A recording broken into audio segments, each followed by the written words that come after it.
హల్లెలూయా! దేవునికి విధేయులుగా ఉండడం వలన పొందుకునేటువంటి ఆశీర్వాదాలు. కీర్తన 115, 13లో పిల్లలనేమి పెద్దలనేమి తన యందు భయభక్తులు గల వారిని యెహోవా ఆశీర్వదించును. నోవాహు దేవుడు ఆజ్ఞాపించినట్టుగా దేవుని మాటకు విధేయుడై దేవుడు సెలవిచ్చినట్టుగా ఓడను తయారు చేసి తన కుటుంబం అంతటిని కూడా రక్షించుకున్నవాడుగాను దేవుని ఆశీర్వాదాన్ని పొందుకున్నవాడుగా నోవాహు ఉన్నాడు.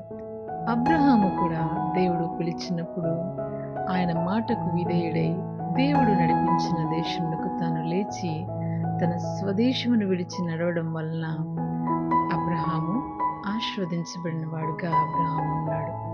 తాను వెళ్ళిన ప్రతి చోట కూడా దేవుడు అబ్రహామును ఆశీర్వదించాడు. యోసేపు కూడా శ్రమలకు విధేయుడు అవడం వలన దేవుడు తనను ఆశీర్వదించాడు. ఐగుప్తు దేశమంతటికి కూడా నాయకుడిగా దేవుడు యోసేపును స్థిరపరిచాడు. యెహోషువ కూడా మోషే ఆజ్ఞాపించినట్లు చేయడం వలన తన చేసిన యుద్ధాలన్నిటిలో కూడా విజయాలు చూశాడు.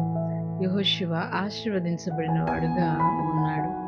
హిజ్కియా దేవుని ఆజ్ఞలను గైకొన్నవాడుగా తాను వెళ్ళిన ప్రతి స్థలంలో యుద్ధంలో జయము పొంది దేవుని ఆశీర్వాదం పొందినవాడుగా హిజ్కియా ఉన్నాడు. సౌలు దేవుని దర్శనకు విధేయుడై క్రీస్తు సాక్షిగా నిలవడం వలన దేవుని యొక్క ఆశీర్వాదమును పొందినవాడుగా ఉన్నాడు. దేవునికి నీవు విధేయత చూపిస్తున్నావా?